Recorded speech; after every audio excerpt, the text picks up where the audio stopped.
नमस्कार, आपण पाहताय कोकणचं नंबर 1 महा चॅनल कोकण साद लाईव्ह. बातमीपत्रात आपलं स्वागत. सुरुवात करूया हेडलाईन्सनं. कपडे फाडले, पर्यटकाला हातपाय बांधून मारलं.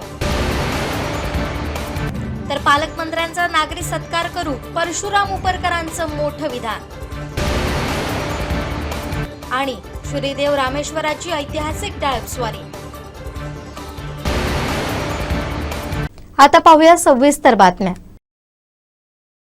एखादं काम होत नाही तेव्हा आपण साधारण माशी शिंकली असं म्हणतो, पण सिंधुदुर्गात माशीमुळे चक्क मारहाण झाली आहे. पर्यटकाचे कपडे फाडून हातपाय बांधून उताणी करून काठीनं बेदम मारहाण करण्यात आली आहे. या प्रकारावर संताप व्यक्त होतोय. नेमकं हे प्रकरण काय आहे पाहूया. गुरुवारी 6 फेब्रुवारी सकाळी 6 ते 6:30 ची वेळ. पुण्यावरून गोव्याच्या दिशेनं जाणाऱ्या पर्यटक मुंबई गोवा महामार्गावर झाराप 0 पॉइंट येथील एका हॉटेलमध्ये चहा पिण्यासाठी थांबले. चहा घेताना एका कपात माशी पडली. पर्यटकानं चहा बदलून मागितला. हा चहा बदलून द्यायला हॉटेल व्यावसायिकानं नकार दिला. बदलून चहा दिला नाही त्यामुळे चहाचे पैसे देणार नाही असं पर्यटकानं सांगितलं. हॉटेल व्यावसायिकाला याचा राग आला. सुरुवातीला हॉटेल व्यावसायिक आणि पर्यटकात शाब्दिक बाचाबाची झाली. नंतर याचंच रूपांतर मारहाणीत झालं. हॉटेल व्यावसायिकासह अन्य काही जणांनी त्या पर्यटकाला अक्षरशः बेदम मारहाण केली. कपडे फाडले, हातपाय दोरीनं बांधले आणि उताणी रस्त्यावर झोपून काठीनं ठोशांनी मारहाण केली. पुणे कात्रज येथील रुपेश पवन सकपाळ वय 33 असं त्या मारहाण झालेल्या पर्यटकाचं नाव आहे. याच वेळी त्याच्या सोबतीला असलेला पुण्यातीलच त्याचा मित्र संजय सुदाम चव्हाण यालाही मारहाण करण्यात आली आहे. हायवेवरून प्रवास करणाऱ्या एकानं 112 नंबरवर कॉल केला आणि घटनेची माहिती पोलिसांना दिली. त्यानंतर पोलीस निरीक्षक राजेंद्र मगदूम टीमसह घटनास्थळी तात्काळ दाखल झाले. त्या पर्यटकाची सुटका केली. या प्रकरणी तन्वीर करामत शेख, शराफत अब्बास शेख, साहिल शराफत शेख, परवीन शराफत शेख, साजमीन शराफत शेख, तलाह करामत शेख हे सर्व राहणारे झाराप खान मोहल्ला येथील कुडाळमधील असून यांच्यावर गुन्हा दाखल झालाय. मात्र या घटनेवर संताप व्यक्त होतोय. काही 10-12 रुपयांच्या चहासाठी गंभीर मारहाण होते आणि तेही सिंधुदुर्ग सारख्या जिल्ह्यात, हे न पटण्यासारखंच.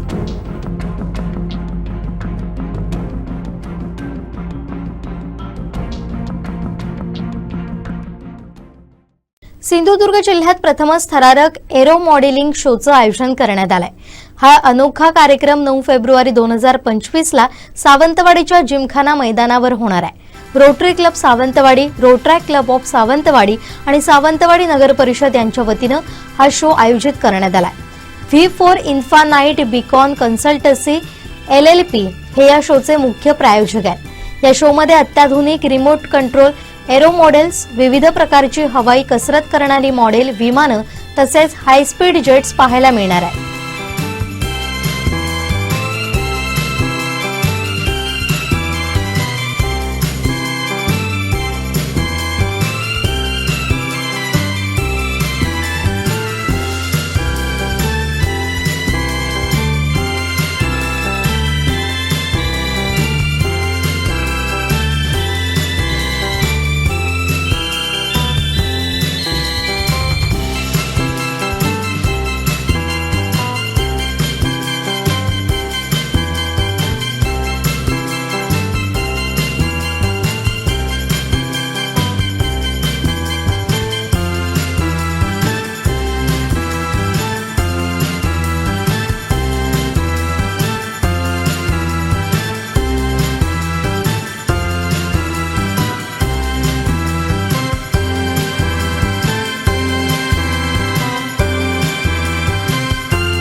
तळेरे गगनबावडा रस्त्याच्या नूतनीकरण कामात शेतकऱ्यांना जमिनीचा मोबदला दिला नाही.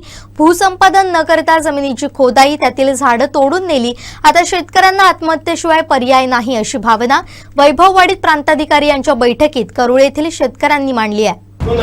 आणि घाट पायथ्याच्या खाली काय पूर्ण घाट पायथा म्हणजे भट्टी दिंडवना इथपर्यंत गजापाला नोंद झाली. त्याच्या खाली गजापाला नोंद नाही. आम्ही चौकशी केली चालू मध्ये आणि ती नोंद नसून एक लक्षात घ्या, काही वळणं आमच्या तिथपासून काही वळणं अशी आहेत की आमच्या पूर्वी आमच्या वडिलांच्या वेळेला 20 फूट 25 फूट घेतलं, 30 फूट घेतलं, आता 20-25 फूट घेतलं. माझं वैयक्तिक 300 मीटर जागा आहे रस्त्याला. 18 साग तोडले, 30 काजूची झाडं तोडली काय, आणि आकाशी वगैरे अशी भरपूर झाडं सर्व शेतकऱ्यांचे एका बाजूने तोडले. एकही रुपया कुठल्याही करुळगावच्या माणसाला भेटलं नाही. असं जवळजवळ 1 करोडची प्रॉपर्टी सागवान किंवा झाडवाळे अशी तोडून गेलेली, कुठल्याही माणसाला काही साहेब भेटलेलं नाही. माझे सागवान गेले, आज 4-5 लाखाचे सागवान होते.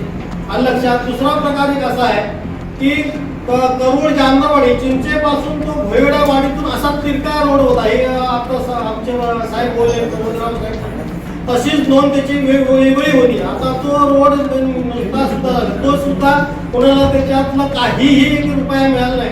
फक्त दांडल्या वेळेला सगळं साहेब केलेलं आहे. आणि कजापाला नोंद घाट पायथ्याच्या वरती पूर्ण घाट कजापाला नोंद आहे.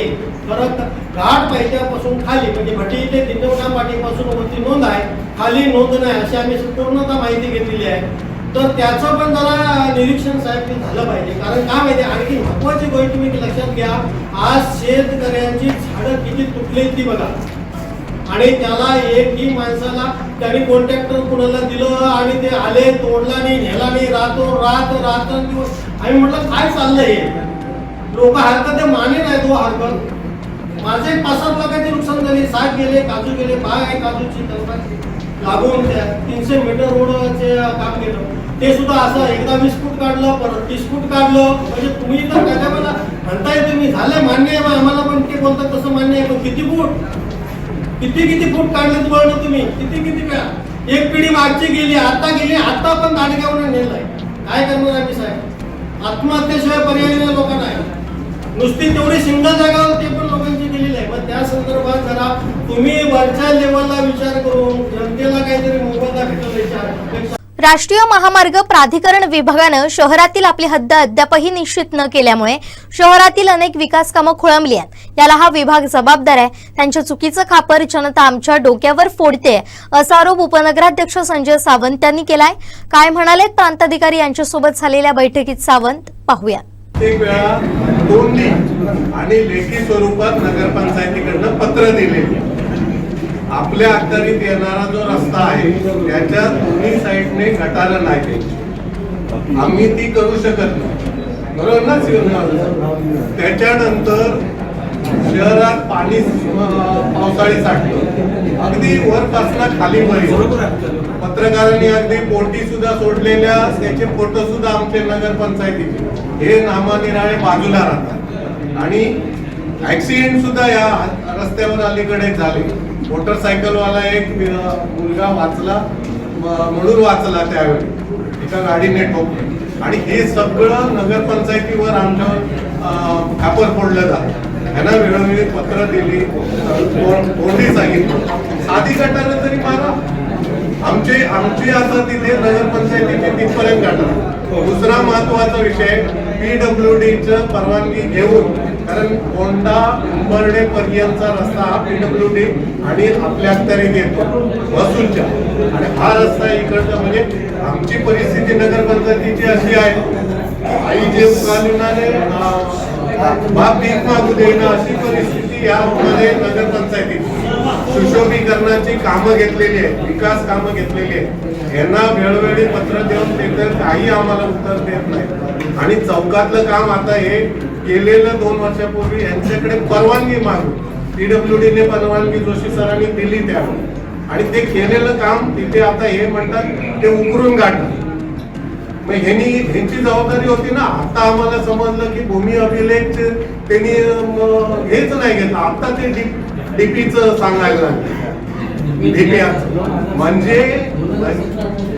म्हणजे साहेब तुम्हाला आम्ही पत्र दिली, तुमची हद्द तुम्ही मोजून द्या आम्हाला, आजही देत नाही.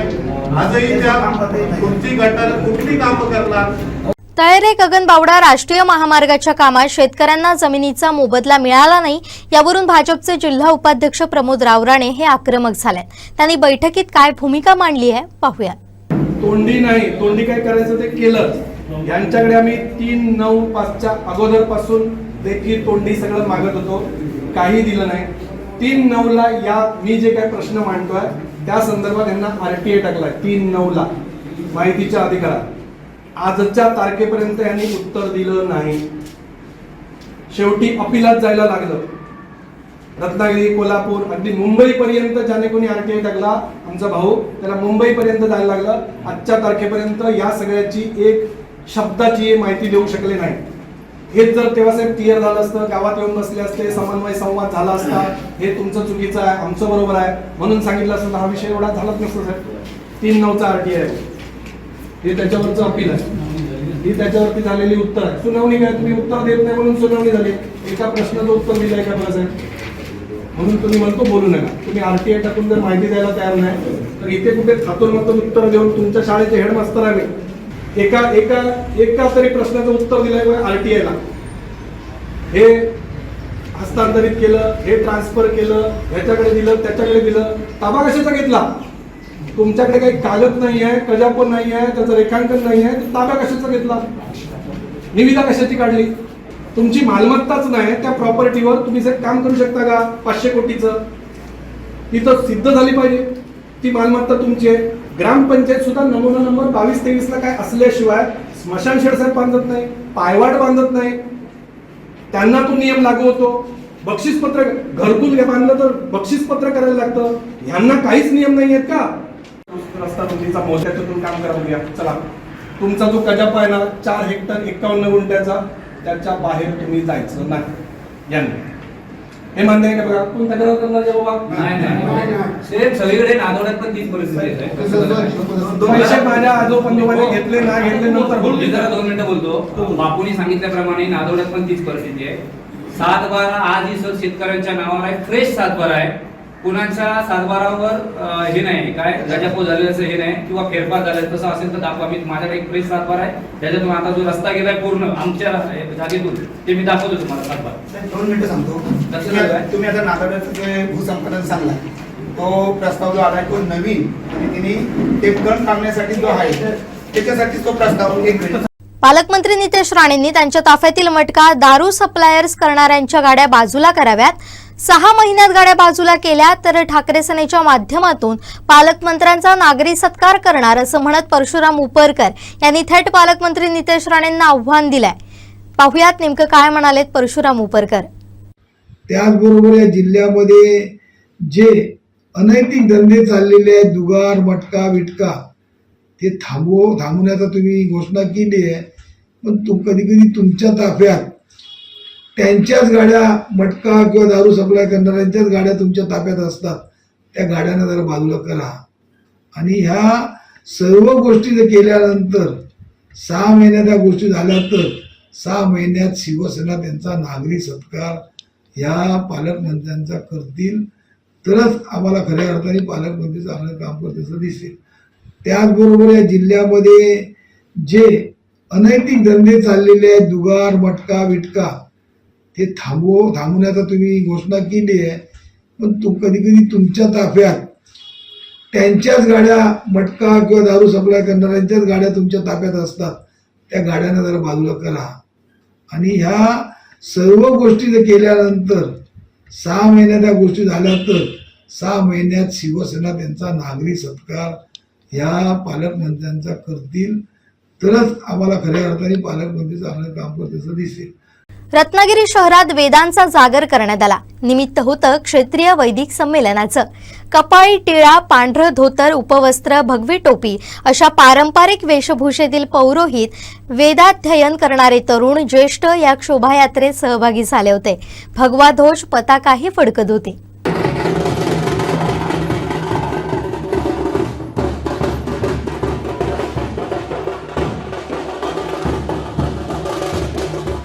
शोभायात्रेचं उद्घाटन श्रीफळवाडून विश्वविद्यालयाचे कुलगुरू प्रोफेसर हरेराम त्रिपाठी यांनी केलंय. यावेळी ज्येष्ठ वेद अभ्यासक डॉक्टर गणेश थिटे, प्राध्यापक अमरीश खरे, डॉक्टर दिनकर मराठे आदी मान्यवर उपस्थित होते.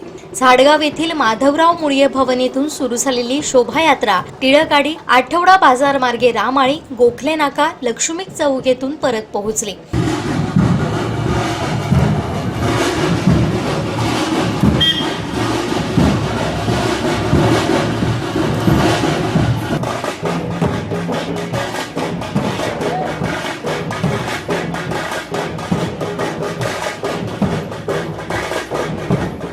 महर्षी सांदीपनी राष्ट्रीय वेदविद्या प्रतिष्ठान आणि कवी कुलगुरू कालिदास संस्कृत विश्वविद्यालयाचे भारतरत्न डॉक्टर पांडुरंग वामन काणे संस्कृत अध्ययन उपकेंद्रानं क्षेत्रीय वैदिक संमेलनाचं आयोजन केलं. उद्घाटनापूर्वी सकाळी 1.5 तास ही शोभायात्रा काढण्यात आली. यामध्ये वेदांचे पठण करणारे पुरोहितही सहभागी झाले होते. शोभायात्रेच्या सुरुवातीला देवीच्या रूपातील वेशभूषा केलेल्या तरुणांच्या ढोल पथकानं सर्वांची वाहवा मिळवली.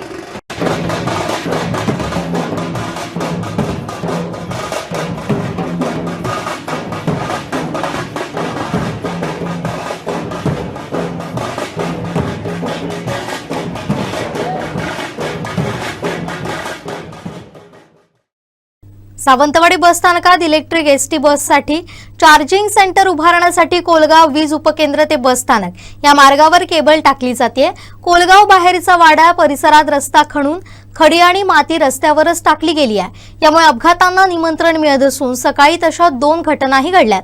जुना मुंबई गोवा महामार्ग शाळेजवळ असल्यानं मोठा अपघात होण्यापूर्वी सार्वजनिक बांधकाम आणि परिवहन विभागानं याची नोंद घेऊन कार्यवाही करावी अशी मागणी स्थानिकांनी केली आहे. खोदाईमुळे रस्ता अरुंद झाल्यानं वाहतूक कोंडी निर्माण झाली आहे. यात खडी आणि माती रस्त्यावर आल्यानं अपघाताला निमंत्रण दिलं जात आहे. सकाळपासूनच अशा 2 घटना देखील परिसरात घडल्या. नागरिकांसह वाहन चालकांना यामुळे अनेक त्रासांना सामोरं जावं लागतंय. जवळ शाळा असून हे रहदारीचं ठिकाण आहे. त्यामुळे सार्वजनिक बांधकाम आणि परिवहन विभागानं याची नोंद घेऊन कार्यवाही करावी अशी मागणी केली जाते. एसटी महामंडळाकडून सावंतवाडी आगारासाठी इलेक्ट्रिक एसटी बसेस लवकरच मिळणार आहेत. त्यासाठी एसटी महामंडळ प्रशासनाकडून सावंतवाडी आगाराच्या आवारात electric ST bus charging centre उभारण्यात येत आहे. या सेंटरसाठी लागणारा 11 केव्हीचा इलेक्ट्रिक सप्लाय वीज वितरण कंपनीच्या कोलगाव येथील उपकेंद्रातून घेण्यात येतोय. यासाठी उपकेंद्र ते बसस्थानक पर्यंतच्या मार्गावरून रस्त्याच्या एका बाजूने रस्ता खोदाई करून ही केबल टाकण्यात येते. दरम्यान कोलगाव बाहेरचा वाडा येथील हा रस्ता पूर्ववत आणि वाहतुकीसाठी सुरक्षित होत नाही तोवर पुढील खोदकाम करू देणार नाही असा इशारा सामाजिक बांधिलकी प्रतिष्ठानचे रवी जाधव यांनी दिलाय. निगुड येथील श्रीदेवी माऊली रवळनाथ पंचायतन देवतांचा पुनर्प्रतिष्ठापना सोहळा तसेच शिखर कलशारोहण सोहळा श्रीमठ संस्थान दाभोली पीठाधीश श्रीमद दत्तानंद सरस्वती स्वामी महाराजांच्या हस्ते मोठ्या उत्साहात आणि भक्तिमय वातावरणात पार पडला. सकाळपासूनच मंदिर परिसरात भाविकांनी गर्दी केली होती. या सोहळ्यामुळे गावात एक प्रकारचं चैतन्यमय वातावरण निर्माण झालं होतं. पाहुयात ह्या सोहळ्यातील काही दृश्य.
स्वामींना येता येणार रे, नका जाऊ सगळे.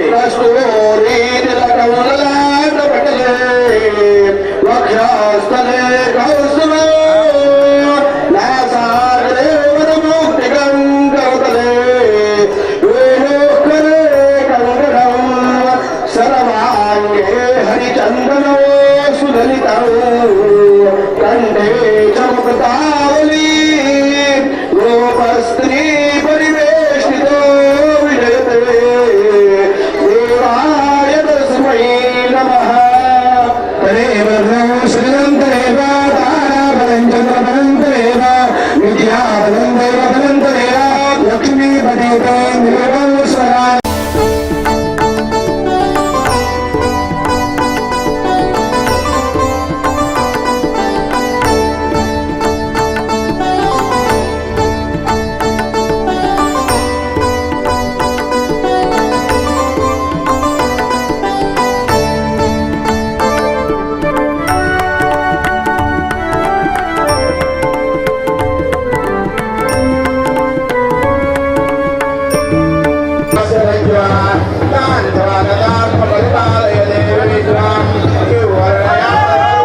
शंभो भवानं सुमूर्त सावधान।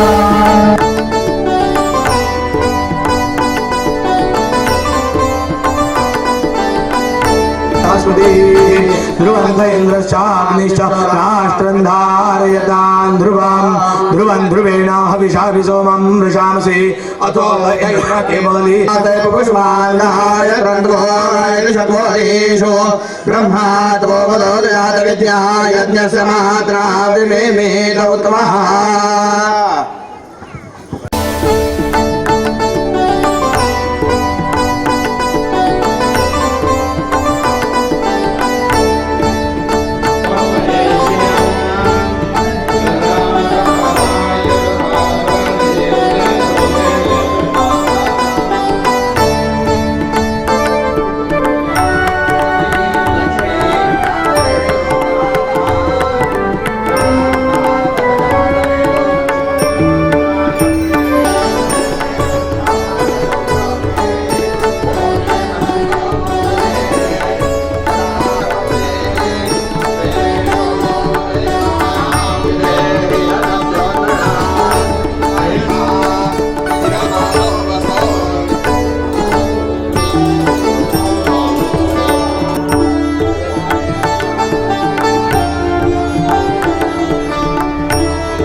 विराजमान होत या गावात समाजाने कल्याण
दिल्ली इथं झालेल्या प्रजासत्ताक दिन संचालनासाठी सिंधुदुर्ग जिल्ह्यातून एकमेव निवड झालेला आणि महाराष्ट्राचं प्रतिनिधित्व केलेला मालवण येथील सका पाटील सिंधुदुर्ग महाविद्यालयाचा एनसीसी विभागाचा विद्यार्थी राहुल चव्हाण याचं मालवणात जंगी स्वागत करण्यात आलं।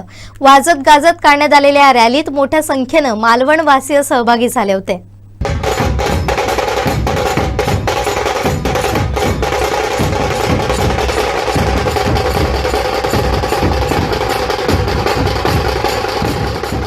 दिल्ली इथं झालेल्या प्रजासत्ताक दिन संचालनासाठी सिंधुदुर्ग जिल्ह्यातून राहुल चव्हाण या मालवण सका पाटील महाविद्यालयाच्या विद्यार्थ्यानं महाराष्ट्राचं प्रतिनिधित्व केलं होतं।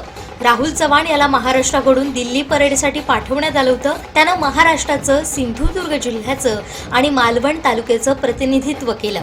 डीजे, एनसीसी मेजर जनरल तसेच महाराष्ट्राचे राज्यपाल अनेक मान्यवरांच्या हस्ते त्याचा सत्कार करण्यात आला। त्यानंतर राहुल याचं मालवणात आगमन झालं। या निमित्तानं राहुल याचं जंगी स्वागत करण्यासाठी गौरव रॅलीचं आयोजन करण्यात आलं होतं।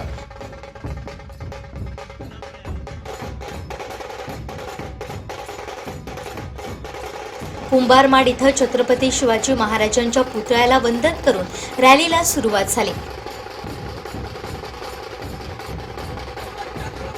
शिवाजी महाराज की जय, जय शिवाजी, जय शिवाजी, जय भवानी, जय शिवाजी, भारत माता की जय, भारत माता की जय।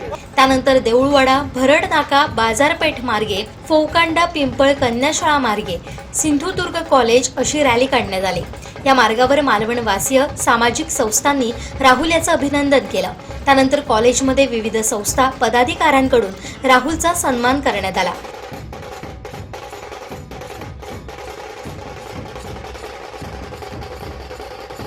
तसेच सिंधुदुर्ग महाविद्यालयाचे एनसीसी विभाग प्रमुख, associate NCC officer lieutenant doctor MR Khot यांचाही यावेळी सत्कार करण्यात आला। तिकडचा एक्सपिरियन्स तर खूप मस्त होता, सांगू तेवढं कमी आहे। मी जे आमचे कॅडेट बसले त्यांना सांगू इच्छितो की मेहनत करा। RDC खूप मस्त आहे, खूप म्हणजे खूप, पण ती फक्त फोटोमध्ये बघायला आणि रील्समध्ये बघायला। तिथे जाऊन तुम्ही जरा कॉम्पिटिशन लढाल ना, खूप टफ आहे खूप। आपल्यापेक्षा 101 तिकडे टॅलेंटेड पोरगे आहेत। पूर्ण ऑल इंडियामध्ये महाराष्ट्र आपले पूर्ण कॅडेट असतील 17 लाख, त्यामधून पूर्ण आले होते सिलेक्टेड होऊन 2000। आणि आपल्या महाराष्ट्रामध्ये पण साधारण 2 काय 2.5 लाख कॅडेट आहेत। त्यामधून आम्ही 124 जण गेलो होतो। त्यामध्ये PMLC, guard of honour, Kartavyapath, cultural programme, flag area, best cadet असे अनेक इव्हेंटमध्ये सगळे विद्यार्थी आले होते। सगळ्यांनी आपापला बेस्ट दिला, सगळे मेहनत करून आले होते। अजून पण सांगतो, शिव सरांनी त्या दिवशी पाठवलं नसतं तर मी पर्यंत आलो नसतो। शिव सरांचे खूप मी अभिनंदन करतो। आम्हाला वाटतं की त्यांच्यामुळे आपण इथे आलो। घरच्यांचा सपोर्ट तर कायमच असायचा। पप्पा नेहमी म्हणायचे, तुला काय करायचं ते कर, तू तुझ्या पायावर उभा राहणार आहे, आम्ही फक्त पाठिंबा देणार आहे। तर त्यांचे पण मी आभार मानतो। माझी मित्रमंडळी पण इथे आलेले आहे, ओंकार, ललित, शिक्षक वर्ग, माझे सगळे वाड्यातील लोक, सर्व मानववासियांचा मी आभार मानतो। निवडीतील श्रीदेवी माऊली रवळनाथ पंचायतन देवतांचा पुनर्प्रतिष्ठापना सोहळा तसेच शिखर कलशारोहण सोहळ्याच्या ठिकाणी महेश राऊळ यांनी शिवकालीन वस्तूंचं प्रदर्शन भरवलं। या प्रदर्शनाला युवराज लखमराजे भोसल्यांनी भेट देत महेश राऊळ यांचं कौतुक केलंय। आपला मी राजा आणि तुम्ही प्रजा असं नाही, हे राज्य आहे, हे रयतेचं राज्य, कष्टकऱ्यांचं राज्य, शेतकऱ्यांचं राज्य, म्हणून राजांवरती सगळे आपले जीव तोडून राजाने त्यांची काम करायची। राजांसाठी प्रत्येक मावळा मरायला तयार झाला। औरंगजेब नेहमी घाबरायचा की सगळ्यांचं राज्य देऊन, पण हे राज्य आहे, हे राज्य डुबवलं पाहिजे का? कारण हे ते राज्य आहे ते कष्टकऱ्यांचं राज्य, कुठल्या राजाचं नाही, ते प्रजेचं राज्य होतं।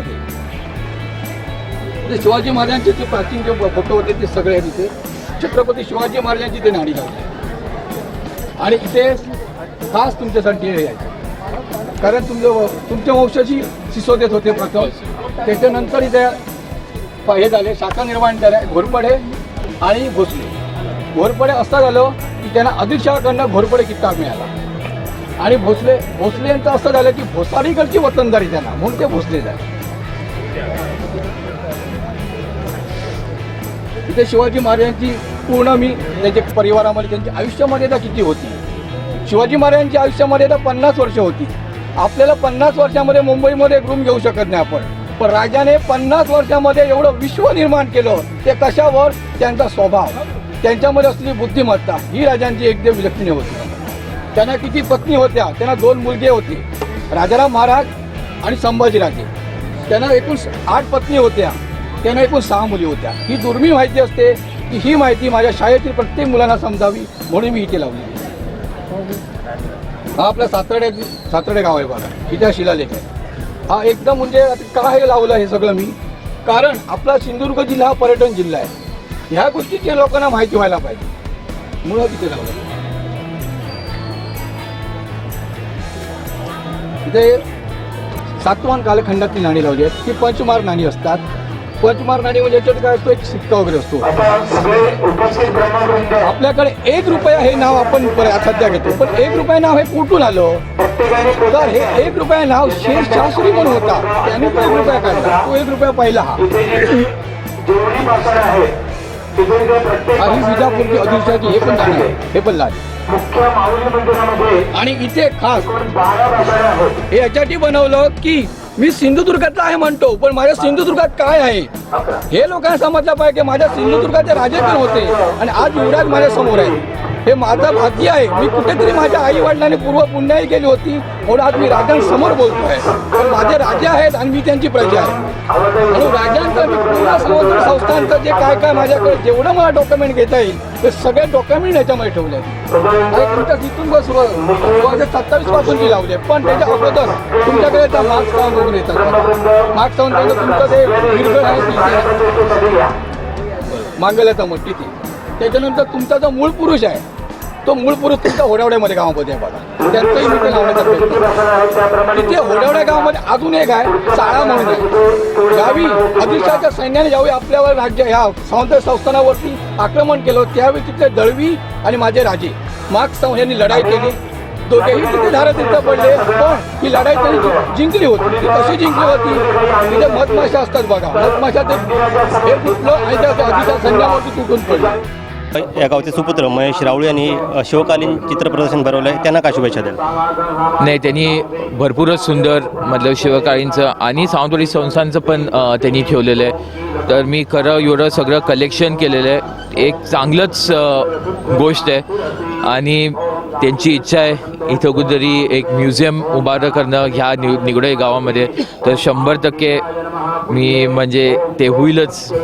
काय त्यांच्यामध्ये दिसते ती म्हणजे इच्छा दिसते, ते संपूर्ण होणारच त्यांच्या काळात. निगुड येथील श्रीदेवी माऊली रवळनाथ पंचायतन देवतांचा पुनर्प्रतिष्ठापना सोहळा तसेच शिखर कलशारोहण सोहळा मोठ्या भक्तिमय वातावरणात पार पडला. या सोहळ्यात सावंतवाडी संस्थानचे युवराज लखमराजे भोसले यांनी भेट देत गावकऱ्यांना शुभेच्छा दिल्या. युवराज, आज देवीचा प्राणप्रतिष्ठापना सोहळा आहे, मंदिराला भेट दिला, काय गावकऱ्यांना काय शुभेच्छा द्याल? आज इथं आपलं पूर्वस्थापना होती आहे माऊली देवींचं आणि निगुडे गावाचं. तर मी सगळ्यात ग्रामस्थांना सगळ्यांना मी शुभेच्छा देईल. आणि खरंच खूपच सुंदर मंदिर बांधलेलं आहे आणि असं म्हणजे नवीन असं काही दिसत नाही, पण जुनंच पद्धतीने त्यांनी बांधलेलं आहे. आणि खरं म्हणजे असे मंदिरं अजून असेच आपण नवीन स्थापना करतो, नवीन मंदिरं बांधतो, तर असंच काहीतरी त्या पद्धतीने केलं तर मला वाटतं खूप चांगलं होईल. त्यांचे आर्किटेक्ट पण चांगल्या पद्धतीने त्यांनी काम केलेलं आहे. म्हणजे आपले वेगळे मंदिरं त्यांनी उभारलेले, डिझाईन केलेले. तर पण मला वाटतं सगळे गावाचे आजूबाजू गावाचे सगळेजण एकत्र येऊन आज पण म्हणजे आपण बघितलं गर्दी पण भरपूर आहे, पण लोक शांतपणे वागतात आहे, चांगलं दर्शन घेतात आहे. आणि खरं मी त्यांना गावस्थांना सगळ्यांना ह्या 7 दिवसाच्या कार्यक्रमाच्या निमित्ताने आणि इथं सावंतवाडी संस्थांच्या निमित्ताने मी त्यांना सगळ्यांना शुभेच्छा देतो. युवराज, एकीकडे कोकणात अशी अनेक पुरातन मंदिरं आहेत, मात्र ती काळाच्या ओघात RCC करण्याच्या नादात नष्ट करतायत. एक स्किल आहे या मंदिरांचं ते कुठेतरी नष्ट होतं आहे. अशा संस्थांतील सर्व तालुक्यातील जनतेला काय आवाहन कराल जे स्पेशली मानकरी आहेत त्यांना? नाही, आम्हाला वाटतं की जुन्या काळात कसं बांधलं गेलं होतं, म्हणजे ते काय फरशी वापरलं होतं, काय पद्धतीने चिऱ्याचं बांधकाम असेल, काय दगडीचं बांधकाम असेल, त्या पद्धतीनेच कुठेतरी व्हायला पाहिजे. पण कसं असतं की ते सगळं गाव ठरवतो, तर आम्ही म्हणू शकत नाही की आम्हाला इच्छा असेल तर आम्ही 100% तसंच करू. पण गावाची इच्छा, तो देव असेल तर देवच्या प्रमाणे त्यांना काय वाटते तसंच त्यांनी बांधायला पाहिजे. असं नसतंय की आम्हाला कसं इच्छा असेल तर आम्ही 100% आम्ही घरात बांधू, काय आमच्या गावात बांधू. पण लोकांची इच्छा काय असेल, त्यांना कसं देव कसं दिसतंय, कशा आत दिसतंय, त्याप्रमाणेच त्यांना बरोबर दिसायला पाहिजे आणि त्याप्रमाणेच ते बांधतात. तर असं मी चुकीचं काय बरोबर असं म्हणणार नाही, पण लोकांचं काय डोळ्याच्या समोर दिसतो तोच. चहा पाण्यासाठी थांबले होते. तिकडे चहाची जी टपरी होती, जे छोटंसं हॉटेल होतं, त्या ठिकाणी चहामध्ये माशी पडल्यामध्ये चहाचे जे हॉटेल ओनर आहे आणि जे पर्यटनासाठी समूह आलेला आहे त्यांच्यामध्ये बाचाबाची झाली, वादविवाद झाला की याच्यामध्ये माशी पडलेली आहे आणि हा चहा रिप्लेसमेंट करून पाहिजे, नाही तर ते पैसे देणार नाही. त्याच्यामध्ये वादविवादांमध्ये त्याचे जे शाब्दिक बोल होते ते हाणामारीपर्यंत आले. हाणामारीनंतर मग चहावाला जो हॉटेलवाला होता त्यांनी त्या पर्यटनापैकी एक जो होता त्याला ते बांधून ठेवलं, जेव्हा ते पैसे देत नाही तेव्हा. त्याच्यामध्ये जे पर्यटनासाठी आले होते त्यांच्यापैकी एकाने डायल 112ला कॉल केला. डायल 112चा कॉल हा कुडाळ पोलीस स्टेशनला रीड आउट झाला आणि कुडाळ पोलीस स्टेशनचं पथक लगेच त्या पॉईंटपर्यंत पोहोचलं. तिथे जाऊन त्यांनी जे पकडून धरलेला इसम होता पर्यटन त्याला सोडवलं आणि सगळ्यांना घेऊन कुडाळ पोलीस स्टेशनला आले. त्याच्यानंतर तेव्हा त्यांच्या सुटका झाल्यामुळे पर्यटकांना गुन्हा दाखल करायचा नव्हता, तरी पण कुडाळ पोलीस स्टेशन आणि पोलिसांनी स्वतःहून गुन्हा दाखल करून घेतलेला आहे. चहा टपरीच्या मालकांवर जो गुन्हा आहे तो अंडर सेक्शन 115(2), 189(2), 126(2), 191(2), 190 आणि 118(1) याच्यामध्ये आम्ही रॉंगफुल रिस्ट्रेंट, रायटिंग आणि हर्ट याचे सेक्शन्स आम्ही लावलेले आहेत. सिंधुदुर्ग जिल्हा हा पर्यटन प्रेमी जिल्हा आहे, पर्यटनवर अवलंबून असा जिल्हा आहे आणि पर्यटनचा फोकस दिला जातो असा हा जिल्हा आहे. तिथे सर्व पर्यटकांना स्वागत केलं जातं. असे काही घटना आहेत त्याच्यामुळे सिंधुदुर्ग जिल्ह्याच्या पर्यटनाला काही फरक नाही पडायला पाहिजे, म्हणून सिंधुदुर्ग पोलीस हे तैनात आहेत. असे काही घटना घडल्यात सिंधुदुर्ग पोलीस प्राथमिकतेने त्याची दक्षता घेते आणि जे काही चुकीचं करत असेल, जे काही क्राईम करत असेल त्यांच्यावर लगेच गुन्हा दाखल करून घेते. किती वाजता घडले सकाळी? 6, 6:30, 6 वाजता का? याच्यात अटक वगैरे केली टाइम आहे. हा जो गुन्हा सिंधुदुर्ग पोलीसमध्ये दाखल झाला होता हा साधारणतः ही घटना काल सकाळी 6 वाजेची आहे. जसा आम्हाला कॉल आला तशी आमची टीम डिस्पॅच झाली. टीम डिस्पॅच झाल्यानंतर मग त्यांना आम्ही पोलीस स्टेशन कुडाळ पोलीस स्टेशनला घेऊन आलो. त्याच्यानंतर साधारणतः पूर्ण सगळ्यांचं म्हणणं ऐकून सगळ्यांची स्टेटमेंट रेकॉर्ड करून त्याच्यानंतर मग ही फिर्याद दाखल केल्या गेली पोलिसांकडनं, जी दुपारी 2 वाजेला फिर्याद दाखल केली. फिर्याद दाखल केल्यानंतर मग ताबडतोबीने आपण आरोपींना अटक केलेले आहे, जो हॉटेलचा मालक आहे, आणि पुढचे जे 5 आरोपी आहेत त्यांना पण अटक करण्याची प्रोसेस चालू आहे. तुमचा सगळा टोल फ्री नंबर प्रतिसाद जो आहे त्याबाबत जरा सांगा.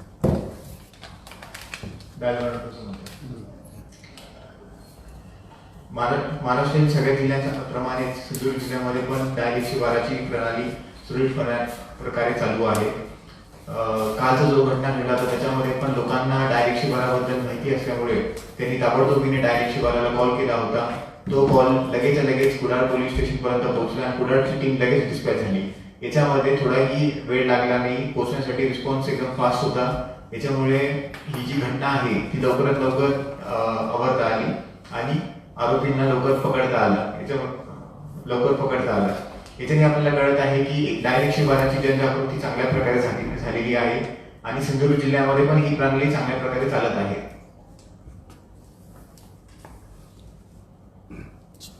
आणि काय विषय मी काही प्रश्न नाही. बाकी आरोपी आहेत की बाहेर गेले? नाही आहेत. जे पण आरोपी आहेत त्याच्यापैकी जे टोटल 6 आरोपी आहेत, 6 पैकी एक 57 वर्षाचा आहे, त्यांना आम्ही अटक केलेली आहे. 2 महिला आहेत आणि 3 पुरुष आहे जे 18 वर्षाच्या वरती आहे. हे सर्वांवर अटकची कारवाई चालू आहे. कुठले आहेत ते, म्हणजे सिंधुदुर्ग जिल्ह्यातले रहिवासी आहेत की बाहेरचे आहेत हे आरोपी? हे जे आरोपी आहेत याचं व्यवस्थित इंट्रोगेशन केलं जाईल, व्यवस्थित इन्क्वायरी केल्या जाईल. ज्या जिल्ह्याचे आहेत त्याचा मूळ पत्ता काय आहे हे सगळ्याची माहिती घेऊन आपल्याला लवकरात लवकर कळवून. सदरील 6 आरोपी जे आहेत यापैकी बरेचसे आरोपी जे आहेत ते मुस्लिम समाजाचे आहेत. एकीकडे सिंधुदुर्ग जिल्ह्यामध्ये बांगलादेशी पकडण्याचं आताच उघड झालं होतं, या संदर्भात काही तपास सुरू आहे का? जी, जसं आपल्या पूर्ण महाराष्ट्रामध्ये पूर्ण भारतभरामध्ये ही जी मोहीम चालू आहे बांगलादेशी नागरिकांना, इलिगल जे बांगलादेशी नागरिक आहेत त्यांना पकडण्याची, तसंच त्याच्यामध्ये सिंधुदुर्ग जिल्हा पोलीस पण सध्या आहे. आणि आम्ही या वर्षी 2 बांगलादेशी नागरिकांना पकडलं, मागच्या वर्षी 6 बांगलादेशी नागरिकांना पकडलं. जशी पण माहिती मिळते तशी आम्ही इन्क्वायरीसाठी आणि व्हेरिफिकेशनसाठी आम्ही लगेच टीम पाठवून देतो. मागच्याच 10 दिवस पूर्वी जसं इन्फॉर्मेशन मिळाली की दोडामार्गमध्ये काही इलिगल बांगलादेशी असू शकतात, तेव्हा आम्ही दोडामार्गला टीम डिस्पॅच केली आणि 80 जणांचं व्हेरिफिकेशन करण्यात आलं होतं. त्याचप्रमाणे या गुन्ह्यामध्ये पण कोणी बांगलादेशी आहे का हे पक्काप्रमाणे आम्ही व्हेरीफाय करणार आहे आणि आहे की नाही हे आम्ही फाइंड आउट करणार आहे. देवदेवतांनी प्रारंभ केलेली आदी अनंत काळापासून अद्याप सुरू असलेली आणि सर्वत्र प्रचलित असलेली परंपरा म्हणजे गावातील वाडीवार वेशीला भेट देणं.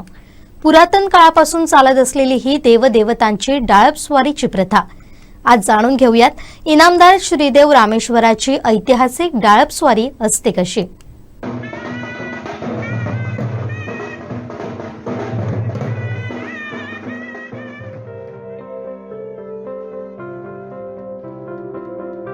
सर्व धर्म समभावाचं प्रतीक असलेली इनामदार श्रीदेव रामेश्वराची ऐतिहासिक डाळपस्वारी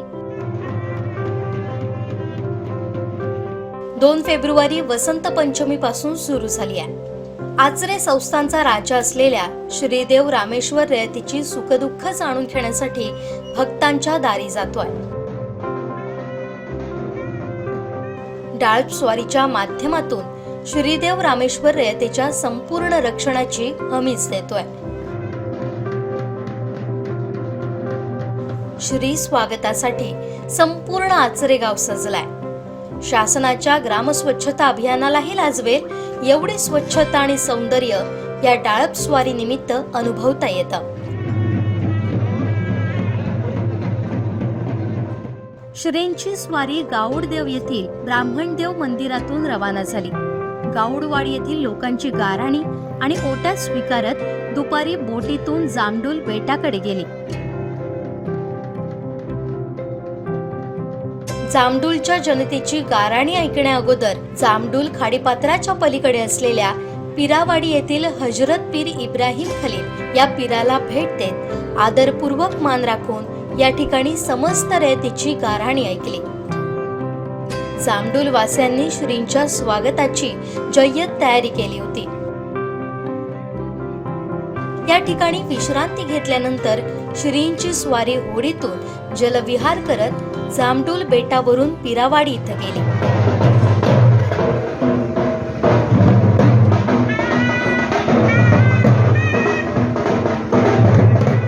श्रींच्या स्वारीचं स्वागत पिरावाडी वासियांनी मोठ्या धूमधडाक्यात केलं. श्रींची स्वारी होडीतून आणण्यासाठी पिरावाडीतील मच्छीमार बांधवांनी सहकार्य केलं.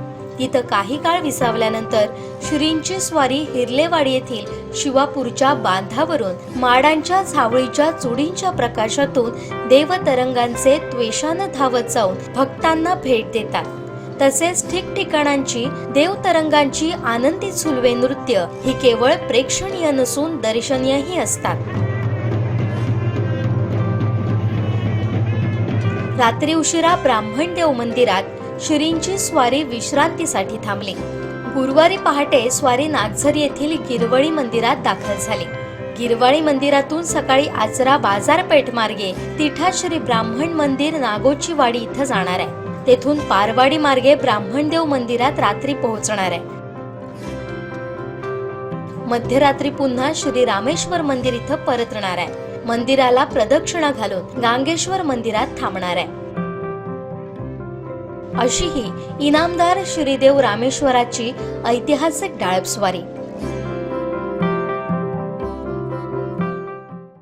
कणकवली पोलीस ठाणे इथं कोकण परिक्षेत्राचे विशेष पोलीस निरीक्षक संजय दराडे यांनी गुरुवारी सायंकाळच्या वेळेस वार्षिक तपासणीनिमित्त भेट दिली. यावेळी त्यांनी संपूर्ण पोलीस ठाण्याची पाहणी केली, तसेच पोलीस ठाण्याच्या कामकाजाचा आढावा घेतला.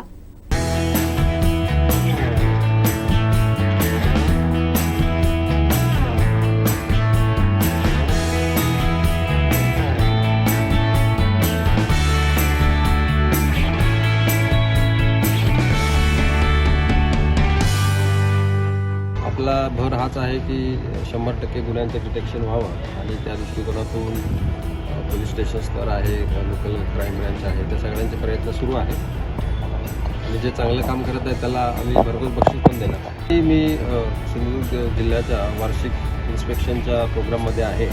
त्यामध्ये पोलीस स्टेशनला भेट देत आहे, सर्व आमचे अधिकारी अंमलदार यांच्याशी बोलत आहे, त्यांच्या कामाचा आढावा घेत आहे. तसंच त्यांच्या ज्या काही अडचणी आहे, काम करताना अडचणी, त्यांच्या राहण्याचं ठिकाणं, त्या सगळ्या वेलफेअर ॲक्टिव्हिटीज जे आहेत त्याचा आढावा घेत आहे. आणि माननीय मुख्यमंत्री महोदयांचा जो 100 दिवसांचा 7 कलमी कार्यक्रम आहे त्याचासुद्धा वेगवेगळ्या ठिकाणी भेटीतून आढावा घेत आहे.